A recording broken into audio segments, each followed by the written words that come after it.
Mbak, namanya siapa Mbak? Perkenalkan, nama saya Dinda Nura Kinanti dari kelompok 6. Anggota kelompok kami ada Isma, Riana, Dimas, Salma, dan Isna. Baru ke Iya. Kami akan mempresentasikan hasil kerja kelompok kami, yaitu tentang benua Afrika, dan kami mengambil 3 negara, yaitu Afrika Selatan, Nigeria, dan Kenya. Yang pertama, konstitusi Afrika Selatan.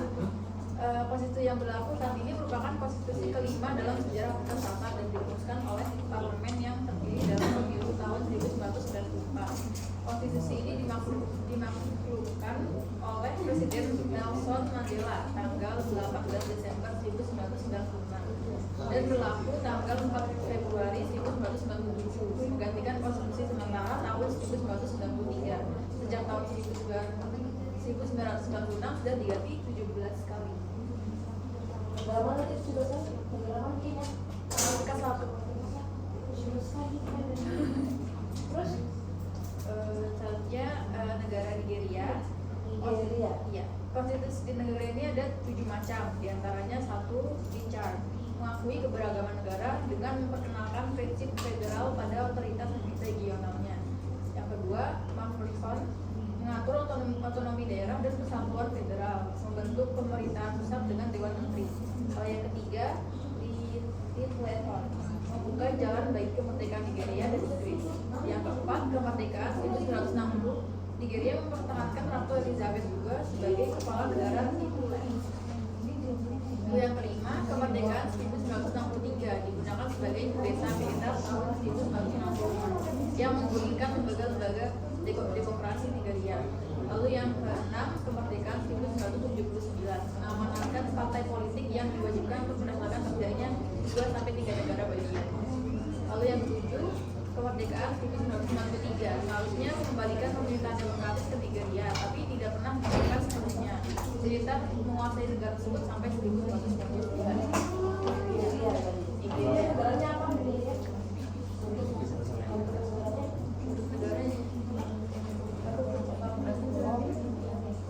Republik. Lanjut, setelah Nigeria apa? Lalu setelah Nigeria ada negara Kenya. Ya. Bagaimana Kenya? Kenya atau Kenya? Kenya.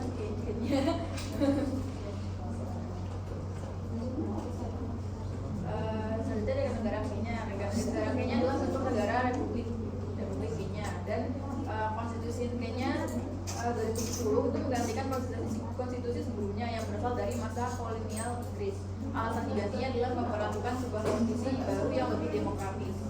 Lalu konstitusi baru mendirikan sistem presidensial dengan parlemen bicameral yang terdiri dari Majelis Nasional atau National Assembly, Senat dan Senat. Membentuk sistem pemerintahan desentralisasi dengan pembentukan 47 pemerintah daerah country government yang memiliki otonomi terbatas. Lalu yang kelima, konstitusi menekankan prinsip pemisahan kekuasaan antara eksekutif, legislatif, dan yudikatif. Lalu yang keenam, konstitusi mengakui hak-hak dasar warga negara seperti kebebasan berbicara, berekspresi, dan berkumpul. Lalu yang ketujuh, konstitusi mempromosikan kesetaraan gender dan mewajibkan perwakilan perempuan tidak kurang dari 1/3 di parlemen. Lalu yang kedelapan, konstitusi menetapkan Mahkamah Agung sebagai pengadilan tertinggi di Kenya. Oke, terima kasih ya, tepuk tangan untuk Afrika. Next berarti Eropa. Mana Eropa? Eropa. Mana Eropa? Ini Ibu. Ayo Eropa yuk. Siapa juru bicaranya? Agoy. Agoy, ayo Mas silahkan. Eropa ya ini.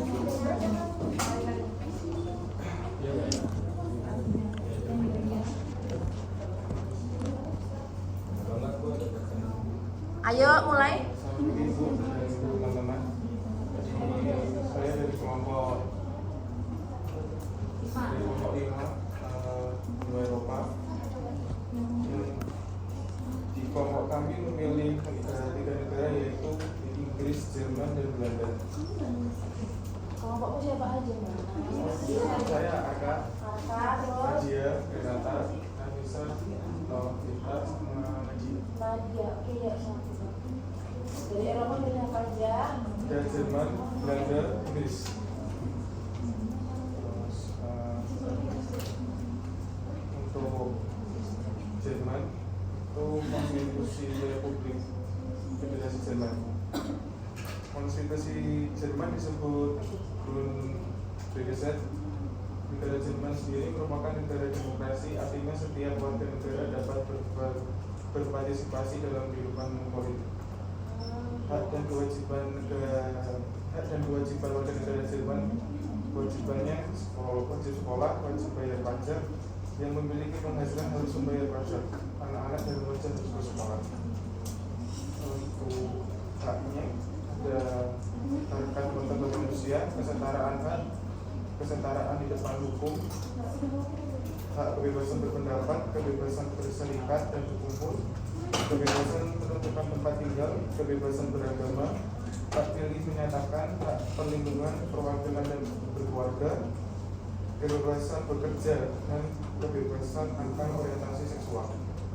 Konstitusi Jerman juga menuntut dari badan legislatif dan eksekutif untuk menciptakan sarana yang menjamin nafkah bagi warga yang kehilangan sumber pendapatan karena menganggur, cacat, sakit, atau berusia tua.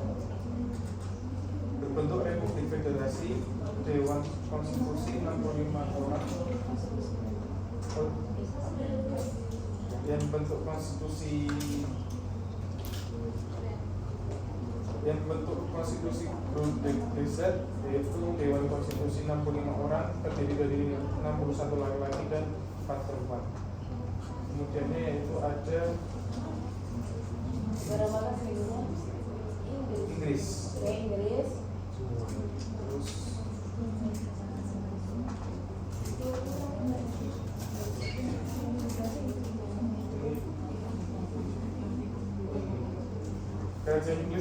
Kerajaan Inggris adalah negara monarki konstitusional dengan kekuasaan eksekutif diberikan oleh Perdana Menteri dan Menteri. Menteri ini berasal dari dan sekaligus bertanggung jawab kepada parlemen legislatif. Kerajaan Inggris memang tidak memiliki konstitusi yang berbentuk dan berkodifikasi, namun aturan yang membuat berbagai hal tertentu saling terpisah.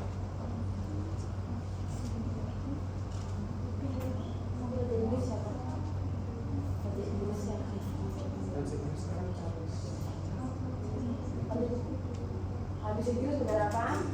Konstitusi Oh, belum. Masih ada.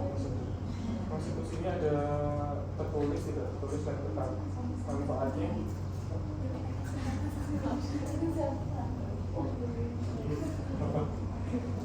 Negara Inggris tidak memiliki konstitusi tertulis. Secara garis besar dapat dinyatakan yang pertama ada hak asasi manusia, anggota nasional, penghormatan terhadap persamaan derajat tanpa memandang ras, agama, status sosial, dan sebagainya. Kebebasan individu, hak pribadi, kebebasan bergerak. Yang kedua ada hak politik, suaka politik, kewarganegaraan, kebebasan berkumpul, berserikat, hak sosial. Organisasi negara, pengaturan tentang bentuk umum pemerintahan, parlemen, legislasi, pemerintah lokal. Terus selanjutnya ada Belanda.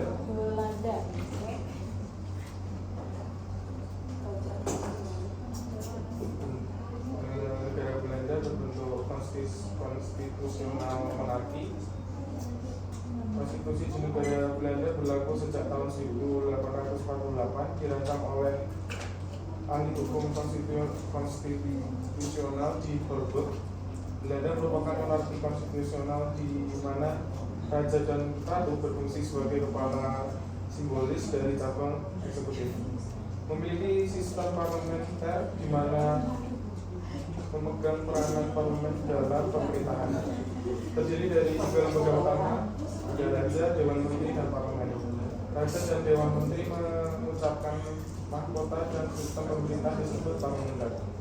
Parlementer di Belanda dikenal sebagai jenderal negara sebagaimana disebut dalam konstitusi.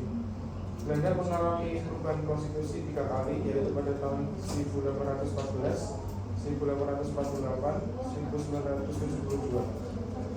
Konstitusi saat ini berasal dari tahun 1983. Konstitusi ini menggabungkan aturan yang mengatur sistem pemerintahan Belanda dan hak dasar. Konstitusi berisi kebebasan berekspresi, hak atas privasi, hak untuk memilih mencalonkan diri dalam pemilu, hak atas berlaku yang sama. Terus ada aturan penting mengenai organisasi sistem pemerintahan Belanda. Sekian dari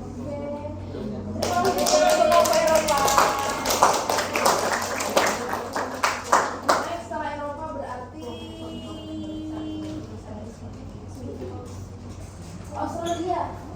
Australia. Ayo. Silakan Australia. Siapa ininya? Apa tuh namanya? Juru bicaranya.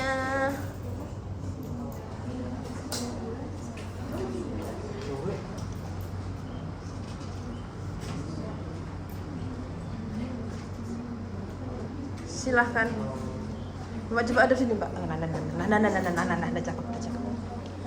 Sorry ya, agak narsis kita ya. Australia sekarang Australia. Selamat pagi teman-teman. Pagi. Saya sebagai perwakilan dari benua Australia dengan anggota saya sendiri, Gabriela, ada Muza, Nabin, Cindy, Ica, dan Dita. Silahkan. Bisa ya?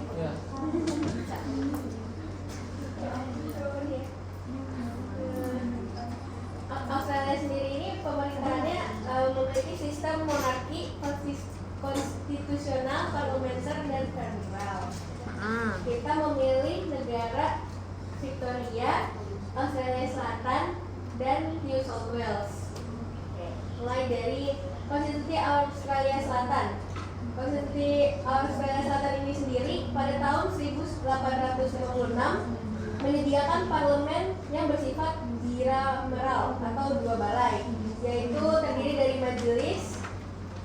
balai majelis atau House of Assembly dan Dewan Legislatif atau Legislative Council.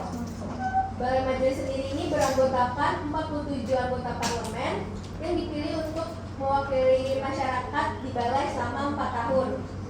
Anggota balai majelis sendiri ini dipilih oleh masyarakat dan mewakili tiap 25.000 masyarakat yang ada di Australia Selatan. Terus partai politik di sini itu dapat memilih menteri yang dapat mengurus legislatif. Selanjutnya ada Dewan Legislatif yang beranggotakan 22 orang yang dipilih oleh masyarakat dalam jangka waktu 8 tahun. Dan di sini partai-partai politik atau partai-partai yang mewakili masyarakat ini ada banyak, termasuk partai-partai kecil atau independen yang berada di balai majelis. Terus undang-undang di Australia Selatan sendiri dibuat dan ditentukan pada tanggal 15 Agustus 1834 dan kemudian pada saat ini digunakan amandemen undang-undang yang dibuat pada 3 Maret 1986. Terus jenis pemerintahan dari Australia Selatan sendiri ini berbentuk monarki konstitusional, sistem parlementer, dan dipimpin oleh gubernur. Gubernurnya sendiri itu bernama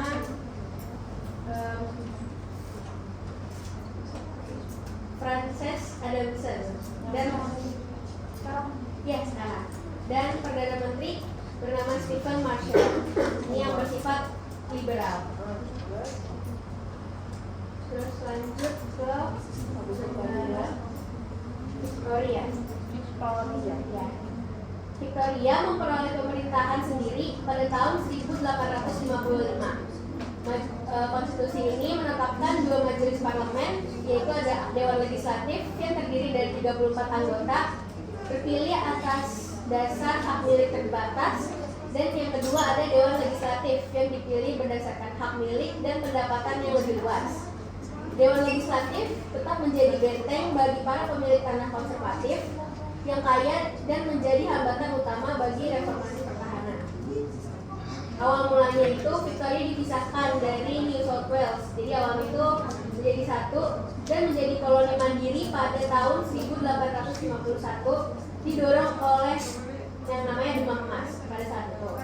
Terus konstitusi pertama Victoria ini diberlakukan pada tahun 1855. Konstitusi ini memberikan pemerintahan yang yang bertanggung jawab kepada parlemen yang terdiri dari Dewan Legislatif dan Dewan Legislatif. Terus perubahan dan perkembangannya itu Konstitusi Victoria kan telah diamandemen beberapa kali sejak 1855. Amandemen ini memperluas hak pilih, mengubah struktur parlemen, dan memperkuat demokrasi. Terus ada beberapa perubahan penting yang tercatat, itu ada hak pilih universal untuk pria dan wanita pada tahun 1902 dan penghapusan Dewan Legislatif pada tahun 1950 dan pembentukan Mahkamah Agung Victoria pada tahun 1975. Dan konstitusi Victoria pada saat ini itu adalah hasil dari amandemen yang berkelanjutan. Konstitusi ini mendefinisikan sistem pemerintahan dan melindungi hak-hak dasar warga negara. Konstitusi ini juga menetapkan peran dan tanggung jawab berbagai lembaga pemerintah. Selanjutnya ada negara New South Wales. Bentuk negara pemerintahan New South Wales ini terbentuk dari tahun 1856. New South Wales sendiri dipimpin menurut prinsip sistem Westminster atau bentuk pemerintahan parlementer yang berdasarkan model Britania Raya. Kekuasaan legislatif berada pada parlemen New South Wales yang terdiri dari kerajaan yang diwakili oleh Gubernur New South Wales dan dua majelis, yaitu Dewan Legislatif New South Wales dan Majelis Legislatif New South Wales. New South Wales sendiri mendapatkan status negara bagian selama persemakmuran Australia pada tahun 1901 dan konstitusi Australia mengatur hubungannya dengan Dewan Persemakmuran. Konstitusi New South Wales sendiri menyatakan bahwa Dewan Legislatif harus tunduk pada isi undang-undang konstitusi Persemakmuran Australia yang memiliki kekuasaan untuk membuat hukum seperti perdamaian, kesejahteraan, dan pemerintah untuk New South Wales yang lebih. Sekian dari masih ada. Ya. Terus pemilu yang ada di New South Wales ini diselenggarakan berdasarkan hak pilih universal orang dewasa dan minimal untuk melakukan pemilu itu di atas usia 18 tahun dan wajib memilih dalam sebuah pemilihan umum termasuk pemilihan pejabat dan pemilihan pejabat pemerintah daerah. Pembentukan Perdana Menteri sendiri ini di New South Wales itu ditetapkan pada tanggal 8 Juni 1856 dan konstitusi New South Wales telah berubah dimulai dari tahun 1856. Ibu kota New South Wales ini Sydney dan Perdana Menteri pertama yaitu Stuart Donaldson pada tahun yang menjabat dari tanggal 9 Juni tahun 1856 hingga 25 Agustus 1856 yang pada saat itu raja yang menjabat yakni Victoria. Perdana Menteri sekarang itu namanya Chris Minus sejak 28 Maret 2023. New South Wales sendiri tidak memiliki angkatan bersenjata selain polisi. Jadi keamanannya ditetapkan dari polisi. Sekian dari benua Australia. Terima kasih. Tadi ada New Southern, kemudian Victoria dan Australia Selatan. Oke, next berarti ke Amerika Selatan. Manakah Amerika Selatan? Oke, silahkan.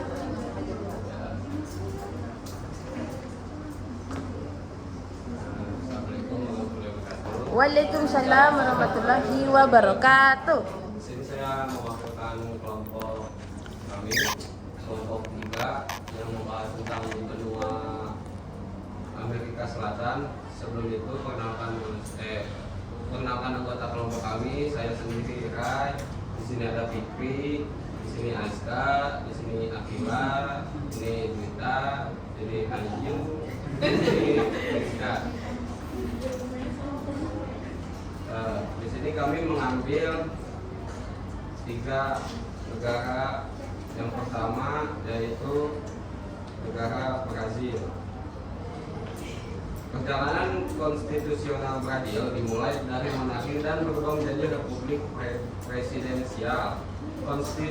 Konstitusi Federatif Republik Brazil yang diterapkan pada tahun 1988 menggantikan konstitusi otokratik pada tahun 1997 yang mengakhiri 21 tahun diktator militer dan mendirikan Republik ke-6 Brazil yang juga dikenal sebagai Republik Baru atau Nova Republika.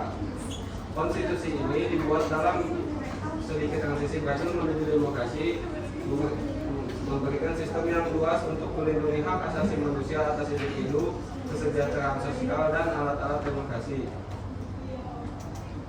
Brazil juga menerapkan sistem multipartai ekstrim yang dengan presiden yang berani bertindak tegas dan pemerintahan yang stabil. Lembaga legislatif mempunyai peran aktif dalam pembuatan kebijakan dengan 3 peran dasar: relatif terhadap usulan eksekutif, proaktif dalam perubahan, dan reaktif terhadap perubahan eksekutif. Sistem pemerintahan Brazil adalah Kongres Nasional yang bicameral terdiri dari Senat Federal dan Kamara dos Deputados dengan total kursi 81 untuk Senat dan 531 untuk Kamara dos Deputados. Terus presiden memiliki kekuasaan yang luas dalam kekuatan eksekutif termasuk pembentukan sistem kabinet. Masa jabatan presiden adalah 4 tahun, diperbolehkan menjabat selama 2 periode berturut-turut. Konstitusi memberikan kekuasaan yang besar kepada presiden, termasuk ikut serta dalam urusan negara bagian di Brazil. Ada 26 negara bagian dan distrik federal, masing-masing memilih 3 senator untuk wilayahnya. Senat memiliki masa jabatan hingga 8 tahun, sedangkan masa jabatan deputi adalah 4 tahun. Pada era Bolsonaro terjadi perubahan konstitusional yang cepat dengan peningkatan amandemen konstitusi yang mempengaruhi prinsip konstitusional dasar, terutama terkait perlindungan tenaga kerja dan keamanan sosial. Ini menunjukkan bagaimana sistem pemerintahan meskipun memiliki waktu efektif rentan terhadap intensif untuk kooptasi dan mutualisme yang merugikan, seperti yang terjadi antara eksekutif dan legislatif saat ini. Perubahan konstitusional ini menunjukkan betapa kemudahan dalam membuat amandemen konstitusi menjadi lebih mudah dibandingkan dengan mengubah hukum tertentu yang menunjukkan ketidakstabilan yang mungkin terjadi. Lalu negara yang kedua yaitu Argentina. Perjalanan konstitusi di Argentina dengan bentuk negara republik federal dan sistem pemerintahan presidensi.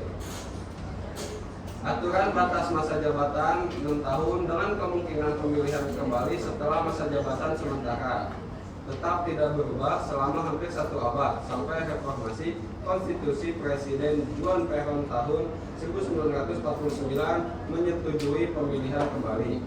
Lalu pada tahun 1972 amandemen konstitusi yang dilakukan oleh pemerintahan militer yang dipimpin oleh Jenderal Alejandro Lanusse dan versi terakhir konstitusi Argentina dilaksanakan oleh Carlos Saúl Menem pada tahun 1994. Konstitusi ini mencakup banyak modifikasi dari amandemen. Tahun 1972, seiring dengan bertambahnya anggota Senat, 1 periode berturut-turut, pemilihan kembali presiden dan pengurangan masa jabatannya menjadi 4 tahun. Lalu negara yang ketiga adalah negara Uruguay. Perjalanan konstitusi negara Uruguay. Kemerdekaan Uruguay pada tahun 1928, Uruguay telah mengalami 5 konstitusi pada tahun 1830, 1917, 1934, 1952, dan 1967. Republika Oriental del Uruguay atau konstitusi pertama diumumkan pada 18 Juli 1830. Uruguay membagi pemerintah antara eksekutif, legislatif, dan kekuasaan kehakiman yang membuat Uruguay sebagai negara kesatuan dengan bentuk pemerintahan yang sentral. Presiden diberi kendali atas semua menterinya untuk membuat keputusan dengan persetujuan sekurang-kurangnya 1 dari 3 menteri. Pada konstitusi kedua dipimpin oleh Presiden Joseph Bataillon yang berhasil membuat kesepakatan di mana sistem kompromi diatur dalam konstitusi. Pada konstitusi ketiga terjadi pada tahun 1934, yaitu menghapus kolegiado dan memindahkan kekuatannya untuk presiden. Selanjutnya konstitusi yang keempat yang diumumkan pada tanggal 25 Januari 1952 yang merupakan puncak dari upaya untuk membangun kembali kolegiado dan kekuasaan eksekutif daerah. Pada konstitusi yang kelima atau yang terakhir terjadi di tahun 1927, yakni menciptakan presiden sebagai salah satu orang yang berkuasa dan tunduk pada pemeriksaan legislatif dan yudikatif. Sekian, terima kasih.